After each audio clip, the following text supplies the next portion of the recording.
Hey YouTube, it's ICU, and today we're going to be comparing Google's all-new Nexus 4 smartphone against Apple's iPhone 5. So these, of course, are two of the leading smartphones. Like I said, the Nexus 4 is relatively new. It just recently came out, and we're going to be taking an in-depth look at these two different smartphones, kind of basically just going over some of the key differences and also going over some different tests to kind of benchmark the two. But before we get into that, I just wanted to preface by saying, remember guys, these are just two smartphones, nothing more than that. There's really no need to get heated. They're arguably two of the best smartphones that are out right now, and hopefully this video will show you why, and it will also provide some insight as to which one you might decide to get if you want either of them. So let's actually go ahead and look at the hardware on these two phones. First of all, you'll notice that on the Nexus 4 here we have a larger display. That's because it's a 4.7-inch screen diagonally, whereas over here on the iPhone 5 we just have a 4-inch screen diagonally. Now in the upper left-hand corner of the Nexus 4 you'll notice we have some sensors, and in the right-hand corner we actually have the front-facing 1.3 megapixel camera, and over here on the iPhone 5 the camera is actually situated above the speaker grill with the sensors right next to it. So also looking at these two smartphones, you'll notice that over here on the iPhone 5 we actually have a home button in the middle, whereas on the Nexus 4 we don't have a home button. There's actually an LED light that flashes when the screen is turned off, but beyond that we do not have a home button. It's actually built into the touch screen right here. Of course, we have three different buttons. We have the back button, the home button over here, or the button that essentially just returns you to the main screen, and we also have the button to access the multitasking interface. So let's go ahead and flip it over here. On the iPhone 5, you'll notice we have the microphone and speaker grills, as well as the proprietary Lightning connector port and the 3.5mm headphone jack. Over here on the Nexus 4, we actually have the Slim Port HDMI port, as well as the micro USB charging and data transfer port. Yes, that's right, it is actually a dual function port. Of course, we also do have a smaller microphone over here on the Nexus 4. Now flipping them over on the back, you'll notice that we have a significantly different design here. On the Nexus 4, it's actually highly reminiscent of glitter and sparkles, yet at the same time it definitely looks high-tech, and it's also highly reminiscent of carbon fiber products. We also have the Nexus branding there and LG down towards the bottom, and the speaker grill is actually on the back right here, whereas again on the iPhone 5 we have it on the bottom next to the microphone. Of course, on the iPhone 5 we do have the Apple logo, and it does say iPhone down below, and we also have an 8 megapixel camera on the iPhone 5, an 8 megapixel camera on the Nexus 4, and we also have LED flash on both of them. However, there is something underneath the Nexus 4 that you will not notice that the iPhone 5 does not have, and that actually is the induction coil. So yes, the Nexus 4 does support wireless charging, whereas I'm sure most of you are aware the iPhone 5 definitely does not support wireless charging technology, which is clearly an advantage for the Nexus 4 because I know a lot of people definitely prefer wireless charging as opposed to charging with standard cables. And you'll notice that on the top of the iPhone 5 we only have the lock and power button, whereas over here on the Nexus 4 we have the 3.5mm headphone jack, and we have another microphone. So that microphone is for noise cancellation, and the noise cancellation microphone on the iPhone 5 is situated between the camera and the flash on the back, so it's just a different position over here on the 5. Now on the left hand side of the Nexus 4 you'll find the lock and power button. On the iPhone 5 you have the SIM tray, and on the right hand side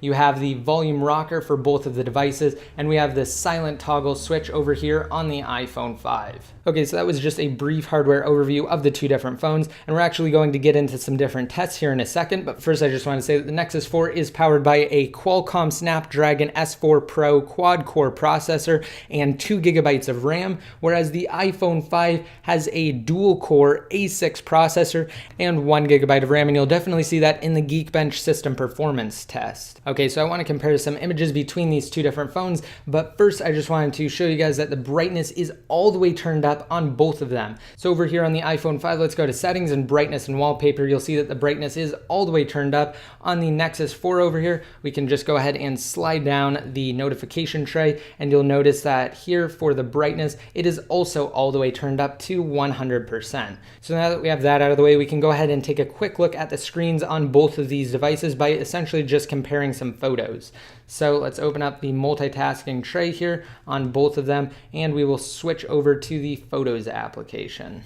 All right, so here we have our first image, and you'll notice that the iPhone 5 is definitely brighter, even though the Nexus 4 is at its brightest setting. And while you might not really be able to pick it up watching it through the video, you can definitely tell that it does look more saturated here in person on the iPhone 5, whereas over here on the Nexus 4, you have darker colors, which I know a lot of people prefer that as opposed to more saturation. Also, before we go to our next photo, I just wanted to point out that the iPhone 5 has a resolution of 1136 by 640 and a pixel density of 326 pixels per inch, and the Nexus 4 has a resolution of 1280 by 768 and a pixel density of 320 pixels per inch. So there is a difference in pixel density on the iPhone 5 versus the Nexus 4 by 6. So it doesn't really make too much of a difference. Like I said, you guys won't really be able to tell too much by watching this on a video, but there are definitely noticeable differences between the two displays. In fact, these are all the same exact images, but over here on the iPhone 5, it definitely looks much different as the colors are more noticeable. So let's go ahead and switch to our final picture here. So like I said, while this isn't really the best test, I just wanted to show you guys the difference between the screens as best as I can on camera. And with that said, I'm actually going to turn down the brightness on the iPhone 5 right now because it's kind of washing out on the camera. So I'm going to go ahead and do that. All right, so we have the brightness set at about 75% on the iPhone 5, whereas on the Nexus 4, we're still at 100%. Okay, now next up, I just wanted to do some browser tests, and we're going to load a couple of different pages. Also note that we are on the same exact Wi-Fi network on both of the devices, and I'm just going to take this time to close out of everything that's in the multitasking trays on both of these phones, starting with the iPhone 5 over here and the Nexus 4 right now. Okay, so we're actually going to use the same exact browser as well. We have Google Chrome over here on the Nexus 4 by default, and we have Safari on the iPhone 5 by default. However, I went ahead and downloaded Chrome on the App Store for the iPhone 5, and we're going to go ahead and use that for our tests. So this right here isn't really a test. I'm just loading up both of the browsers, and we're going to go ahead and close out of the tabs. All right, so now that we're at this screen, we're just going to tap on New Tab, and we will go to Best Tech Info to start, which I'm sure as many of you know is my website. So let's go ahead and load that up at the same time. So over here, you'll notice that the iPhone 5 did finish ahead of the Nexus 4. Not really too much of a difference. However, on the Nexus 4, the widgets are still loading right now, and now they've finished. So while the main content loaded at almost the exact same time, the Nexus 4 was still struggling to pick up the rest of the content on the site. All right, now I actually loaded the mobile version on both of these phones. However, I closed out of the tabs because we're going to open them again to provide a better test between the two different devices and their browsing capabilities. So let's go ahead and just tap on them right now at the exact same time. All right, so that time the mobile version actually loaded quicker on the Nexus 4 than on the iPhone 5. Let's go ahead and just do a quick Google search for Best Tech Info. All right, and to do that, I've opened a new tab, and we're just going to go to Google at the same time. Again, it did load faster on the iPhone 5, and now we're just going to go ahead and search for Best Tech Info. So let's go ahead and do that at the same exact time right now. Okay, so there wasn't really a difference between the two. Again, browsing for both of these devices will be extremely fast since you do have 802.11, ABG, and N-Wi-Fi on both of them for superior performance. But now we're going to go ahead and take a look at the SunSpider JavaScript test, which will essentially just compare and benchmark the browsing capabilities of both of these smartphones. So let me go ahead and get to the web page here, and then we'll start the test. Okay, so now that we're here on both of these two devices, we're going to go ahead and scroll down to the bottom, and we're going to run the latest version. Let's go ahead and do that at the exact same time right now. All right, now I'm just going to cut this part out, and we're going to wait and see what the results are. All right, so the Nexus 4 actually did finish first, and it definitely has a superior time in comparison to the iPhone 5 over here. We have 1,859 milliseconds on the Nexus 4, whereas we have 3,652 milliseconds on the iPhone 5 with the Chrome browser. Now let me go ahead and just really quick run it through Safari, and you'll notice a huge difference in performance. So let me do that really quick. I'm going to go ahead and resume once the SunSpider JavaScript test has finished on the iPhone 5.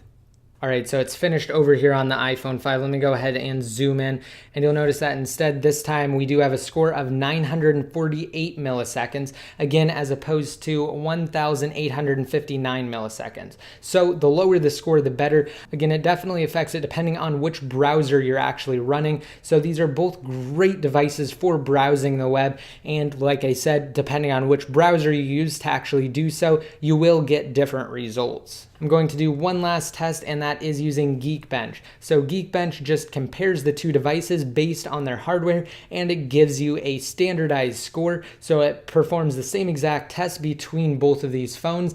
And like I said, you will get a standardized score, and that will help you to better understand which phone actually performs better. So let me go ahead and load up Geekbench 2 on both of them.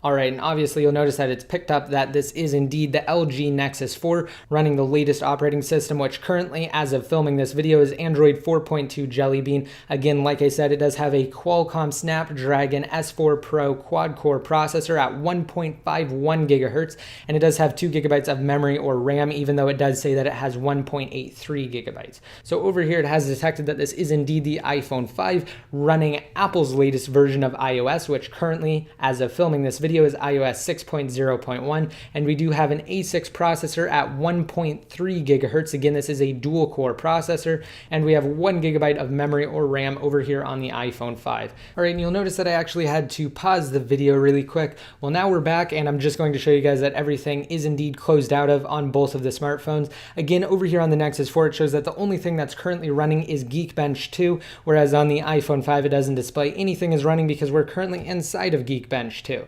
So let's go ahead and hit run benchmarks on both of them. I'm going to try and hit it at the exact same time. However, it doesn't really matter if I don't quite make it, because what we're really concerned about is the end result. So let's go ahead and try to hit them both right now. All right, so I'm actually going to speed this up because this can definitely take a while. So this is not real time at all. Again, the results definitely wouldn't go this fast if I wasn't editing it to actually speed it up. Okay, Geekbench 2 did finish over here on the Nexus 4, and then they came in over on the iPhone 5. So you'll notice a huge difference between the two though. On the Nexus 4, we have a score of 2141, whereas on the iPhone 5, we have a score of 1660. So the Nexus 4 obviously has superior hardware in comparison to the iPhone 5, which only has 1 gigabyte of RAM, a dual core processor, and over here on the Nexus 4, like I've been saying, we have 2 gigabytes of RAM and a Qualcomm Snapdragon S4 Pro quad-core processor. So there's a pretty big difference in hardware between these two. However, what I've noticed is even with Android 4.2 Jelly Bean and Project Butter, iOS still seems to run slightly smoother, again, on the iPhone 5 than Android does over on the Nexus 4, even though we have some superior hardware here. However, some things will definitely get accomplished faster on the Nexus 4, such as things that are intensive on the CPU, and clearly you can have more things open on the Nexus 4, as it does have double the amount of RAM. However, the operating system does consume quite a bit, so it all just depends on what you're trying to accomplish on the two and what you're looking for in a smartphone. All right, and as just a wrap up between the Nexus 4 and the iPhone 5, like I've been saying, they are definitely both great smartphones. I'd be happy to use either one of them. They can easily accomplish tasks, and they will definitely serve you well if you decide to use it as your daily smartphone. In this video, I didn't really go too much into depth on the operating systems because we do have Android over here on the Nexus 4, and we have iOS over here on the iPhone 5, two very different operating systems. iOS is certainly more closed off, it's more restrictive, it's more simplistic, it's easier to use than Android is, and some people prefer that, whereas Android is definitely, without a doubt, more customizable than iOS. So again, this video was just an overview of their hardware, specifications, and a look at different tasks on both of them and 2 benchmark tests. So I hope you guys like this video. I tried to remain as unbiased as possible. Leave your feedback down below in the comment section. Let me know if you guys like this type of video. Again, just any feedback you have regarding this video or regarding the 2 different smartphones, you can leave down below in the comment section. And until next time, this is ICU signing out.